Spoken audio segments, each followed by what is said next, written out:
Australia. Welcome to the war for another week. And look, a very special hello to all our viewers in Zimbabwe this week. Yes, we're very sorry we couldn't send our cricketers over to harass you in nightclubs. The tour's off, which is a great shame because I love the way they play the game in Zimbabwe. Yeah, they're great there. Although over there, LBW stands for Legally Bash Whites. Slightly different game. Of course, the big loser in all this is Brett Lee because, gee, this band's really going to hurt sales of his new duet with Robert Mugabe. I know I'm different, I'm not from here, I'm just another guy. With blonde hair though, it's hard to hide, I think I caught your... Elsewhere this week, telemarketing has become a hot topic since the government introduced this new Do Not Call register. Yes, now, this is the register you can sign up to if you don't want telemarketers or Warnie to ring you up at home. Now, there's a big double standard, though, There is Craig. a big one, Big one, because the Minister, Helen Coonan, made the register only apply to marketers and advertisers. It doesn't apply to politicians who may want to spam people's answering machines during election campaigns. Exactly as John Howard did himself at the last election. Hello, this is John Howard. I've taken the unusual step of contacting you with this recorded message to support your local Liberal candidate.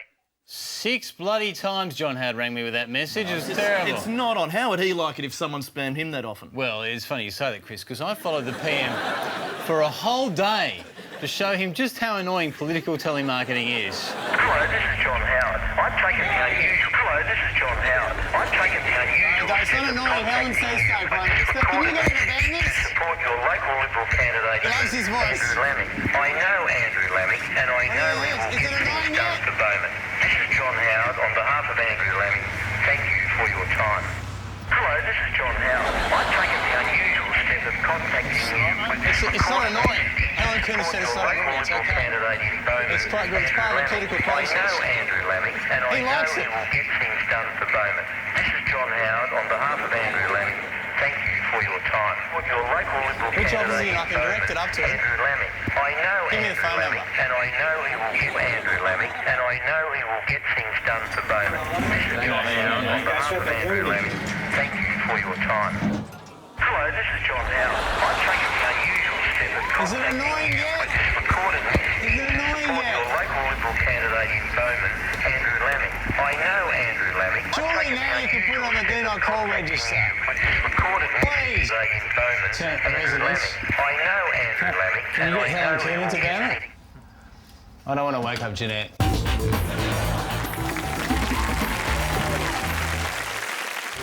It was one of the most loved and acclaimed movies of all time. Now, Tim Robbins and Morgan Freeman are reuniting to share a cell with Paris Hilton. The Shawshank Redemption, coming soon.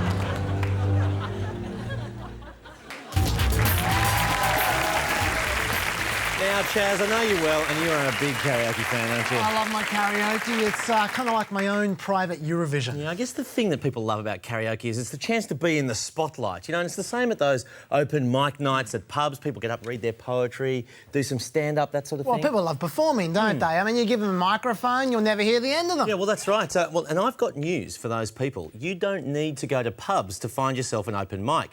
In fact, this country's got open mics all over the place, and once you find them, you can pretty well say whatever you want. Attention shoppers, we have a lost little boy in aisle 2. He hasn't been claimed by anyone for 20 minutes, so if anyone else would like to adopt him, please come to the service desk at the front of the store. Thank you. Yes. Yeah. No one's claimed in. Would you like to adopt? I can get you the paperwork. No? OK. All right. Thanks anyway. Attention shoppers, we have a lost little girl in the store. She's about 8 years old, wearing khaki shorts, khaki pants, keeps on banging on about her father and wildlife. If anyone has any idea how to shut her up, could you please come to the customer service desk at the front of the store? Thank you for your attention. What are you doing? I was just trying to make a community service announcement. There's a lost little girl. Get out and don't touch it. Get out. Attention patrons, the bistro will be closing in 5 minutes, but all meals will be left in the Bain Marie and will be available for sale again at lunch at 11 a.m. tomorrow morning. Thank you very much for your attention. Sorry, I was just making a community service announcement. Right. Is that okay? I've got a couple more I need to make. Is that all right? Mate, you can't make announcements. Just come and help yourself to make announcements. But I just want to make a public service announcement to help everyone in there. It's just food safety, you know? Have you spoken to any of our management? Well, I think I've spoken to everyone now, haven't I? Well, did you ask to use this, mate? No, to get on the I didn't. microphone? Yeah, but I'm just trying to help the public. Mate, you don't just jump on the microphone. So I can't make another one? Mate, just back off for a minute, please. Okay. Attention patrons, would all people using the poker machines please go home? Your families are missing you. Please, please go home. Your families love you, and I'll let you in on something. You're not going to win. Thank you for your attention. Sorry, I was just making a community service announcement. Sorry, I was just making a community service announcement. Sorry.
Yes, it's time now for our increasingly occasional segment, What Have We Learnt from History? Yes, that is right. Now, previously in this segment, we've tested the story of the Trojan horse and the story of Genesis, but this week we thought we'd take a look at our more recent history by opening up the book on World War II. Yes, everyone learns about it. It's one of the worst wars of all time, and it all began when Germany invaded Poland in 1939 as part of Hitler's expansionist Lebensraum policy. Well, that was the defining turning point, and boy did Poland pay a very heavy price, but has Poland learnt from the past? Surely they'd show a bit more resistance today if Germans turned up unannounced and tried to enter Polish territory.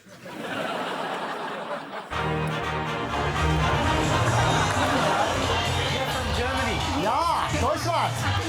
You can see, ja. Ah, ja. Yes, of course, but you signed the book. Oh, yes. Oh, ja.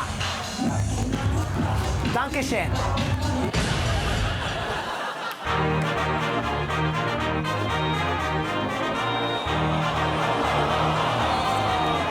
Wie geht's?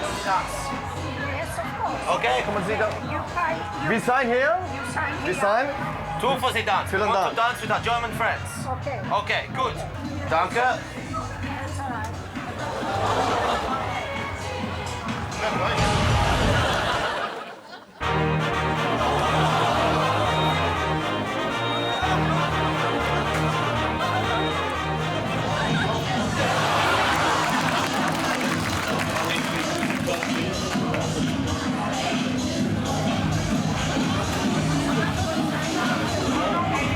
Yes, I've been hiding here since 1945.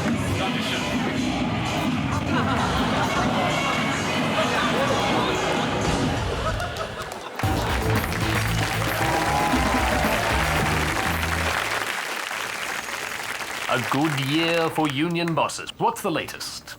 With our strong hold on Labor, we've managed to get Greg Combay pre-selected. With those stupid glasses? With our ALP contacts, we can get a seat for that guy with a Scottish accent. And even Bill Shorten if he ever stops doing interviews at Beaconsfield. But is that fair? How come you're in sync?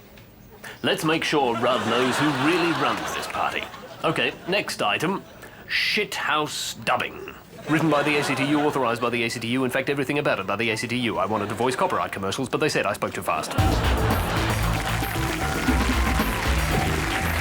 Yes, the fix is in yet again as we fix people's problems, whether they like it or not. And the first problem this week, the newspaper publisher Fairfax. Yes, it was hit by a snap strike of Herald journalists, which had a devastating impact, leaving Sydney people without lifestyle supplements for a whole day. Yeah, I don't know how they survived, but it is no surprise that Fairfax CEO David Kirk is a tough character, since he used to play for the All Blacks. Yes, and according to Fairfax journos, he now works for another All Black. But while the strikers were distracted with silly little issues like sacking journos, we had our eyes on much more important matters like post-it note advertising. Yes, God, I hate that stuff. As if there's not enough ads in the newspaper. Now they're sticking more ads on the cover over the articles. So I decided to send a message to David Kirk in a way he could understand.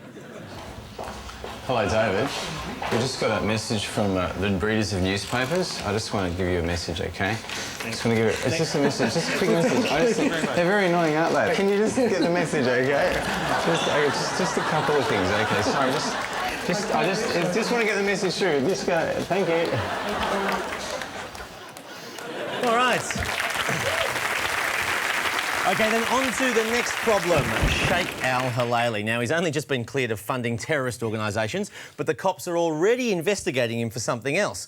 This time it's sedition after comments he made when he was overseas. Poor old Sheikh. Every time he opens his mouth, he says something stupid. Well, that's not always true. I mean, after the uncovered meat fiasco, he actually offered to wear masking tape over his mouth. Now, that is a very sensible suggestion. So as the Sheikh headed off overseas again this week, I decided to take him up on the offer. Good evening, Sheikh. How are you? Good to see you. I know you got in trouble last time you went overseas, so we've got a bit of a present for you this time. Look.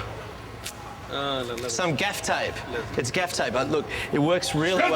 It's a guaranteed mufti muzzler. It works really well. Look, see, look at this. If I want to say something offensive about you, no, see if I do this.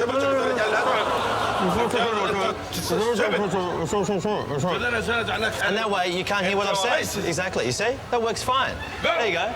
If you're worried less about covering up scantily clad women and more about covering up things that cause real offence, like your mouth, you see, there'd be no trouble at all.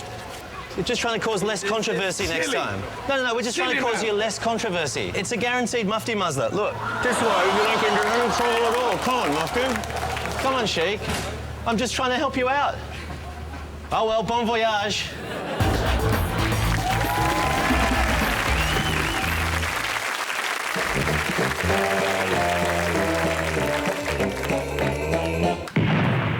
Welcome to Nut Job of the Week. Now, this is a brand new segment where we take a look at the special people in our society. People who have what you might call alternative views. Yes, and this week we're diving headfirst into the phenomenon of The Secret. The Secret. Which has become the fastest-selling self-help book of all time and which Channel 9 has now made into a best-selling DVD as well. And who said Scientology was the only quack belief Jamie Packer has time for? Now, this thing has gone absolutely huge. Massive. All over the world. But Chris, how does it actually work? I'm very glad you asked that, Chaz, because basically The Secret is the law of attraction. Apparently it works like this. The law of attraction is really obedient. When you think of the things that you want, and you focus on them with all of your intention,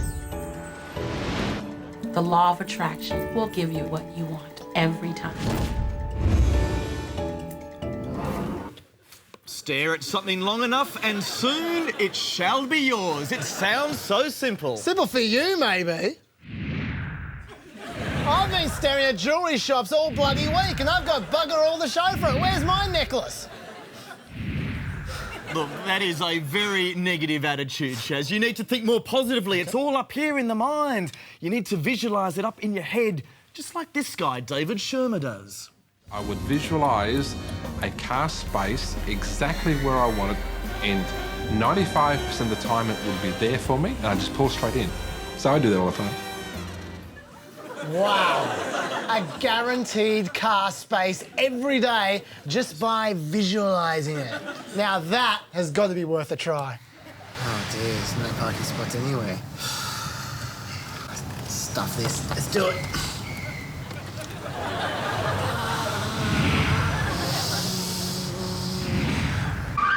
Turn right now!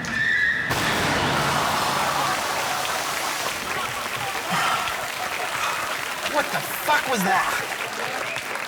You were not visualising a car space. You were not. I was visualising my brains out. You're useless. Anyway, thankfully, Shermer's advice doesn't end there. The law of attraction states that what you focus on, you will get. So I got a bank statement. I whited out the total and I put a new total in there. I put exactly how much I wanted to see in the bank. Within just 1 month, things started to change. Well, sounds good to me. So I tried to hire Shermer, but he wouldn't even have a bar of me, even though I offered to pay him $10,000. I can see you hurting there, Chezzy. I can see you hurting, but don't panic, because The Secret has a great tip for making you feel better. Now, the principle involves spending more time with the family cat. This principle applies to your family pet, for instance. When you feel love for your pet, that's a great state of love. It's going to bring goodness into your life. What a gift that is. That there is bullshit. I tried putting a Twisties packet on my cat, and look, it suffocated. It can happen. It can happen, but let's not desert The Secret just yet. In fact, let's study the process a bit more closely now. The first step is to ask. Make a command to the universe. The universe responds to your thoughts. Step 2 is believe. Believe that it's already yours, believing in the unseen. Your wish is my command. I know that it's on its way. Step 3, and the final step in the process, is to receive. Begin to feel wonderful about it. Feel the way you will feel once it arrives. Feel it now.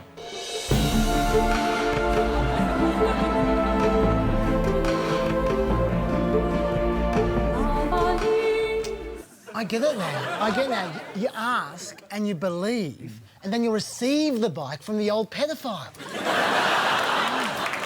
Now, that kid there dreamt about a bike. But Chaz, you and I have always had a dream of our own, haven't we? To take Megan Gale as our date to the Logies. Now, why should Andy Lee get all the action? Why indeed? Why should Andy Lee? So in the lead up to the Logies this year, we applied the power of The Secret to snatch Megan Gale for ourselves.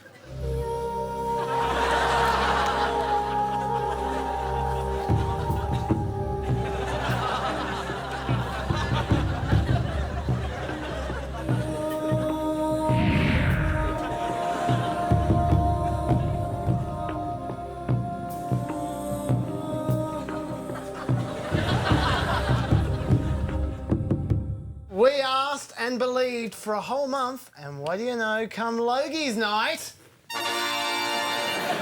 All thanks to The Secret. I can't believe we ever doubted it, Chaz. Well, now that we've cracked the formula, let's not stop there. It's time to hit the streets to see what else we could acquire using this astonishing new power.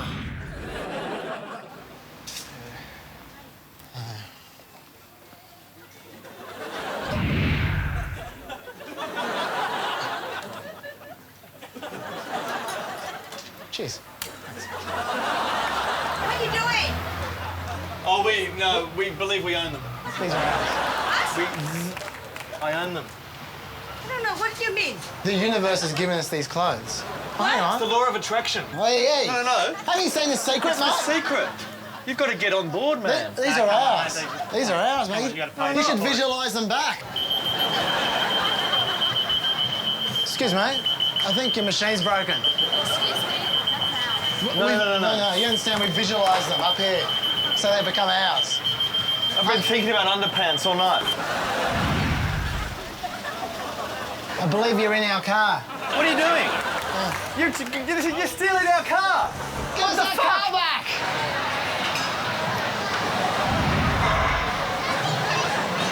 What? That's my clothes. It used to be your shirt. Yeah. But now we visualised it, and it's become ours. We've asked for the clothes, and now we receive the clothes from the universe.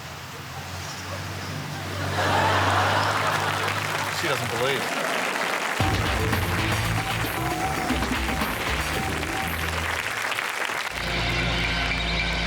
Deep in the wilderness, there lives a man, a myth, and a living tax avoider. Now, Crocodile Dundee is leaving the outback and going offshore. Look out, Mick. It's the Australian Taxation Office. Don't worry, mate. I'll take care of him.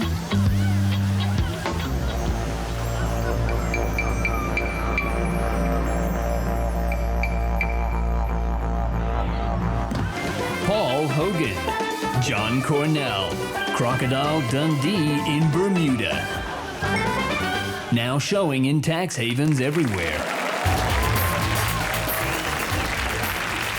There's been a lot of talk about gun control lately after the awful violence at Virginia Tech in America. Oh, yes, and not to mention those equally violent outbursts from BBC journalists. You were not there! You did not hear or record all the interview! Do you understand? Do you understand? You are quoting the second half of the interview! Not the first half! Love to see the first half of the interview. It looks pretty standard for journos. I mean, that's what Carolyn Jones looks like when she's angry. But look, this gun control debate continues to divide America, doesn't it? Look, personally, Craig, I think we should deploy UN peacekeepers to all American colleges as a way of preventing any further massacres or outbreaks. Why stop at colleges? I mean, we live in a very violent world these days. I can think of plenty of places where physical combat takes place every day, and it's about bloody time we sent in the UN to restore a bit of peace. Excuse me, sir, we're here under the auspices of the United Nations Security Council. We've got to stop the fighting, mate. Put the weapon down. Put the weapon down. You can talk it over with the deer. Ah, no! No! Step away. Thank you. Do I have to get Butchus Gali down here? You, no! Hey, you! Stop! No! Stop the fighting too. You're encouraging him. So you used massager. Gun. You dead? Yeah, I was just trying to remember. We've been too late. It's like Rwanda. He's dead. You guys need to stop digging fences and you need to start moving fences. Step back from the brink. Don't hit the peacekeeper.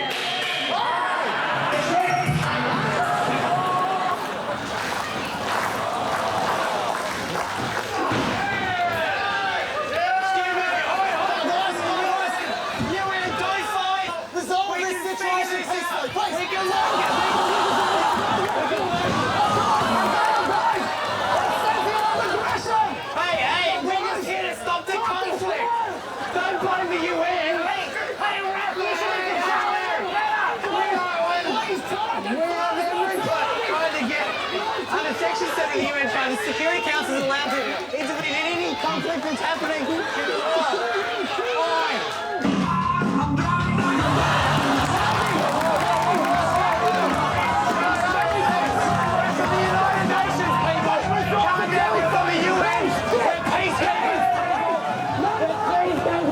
We're from the UN!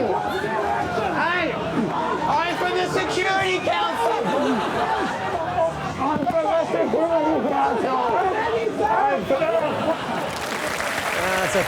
That's a tough job, but someone's got to do it. Who said the UN wasn't effective? Well, sadly, that is all we've got time for this week. But be sure to check out the podcast at abc.net.au/chaser, and we will catch you again at the same time next week. Good night. Good night.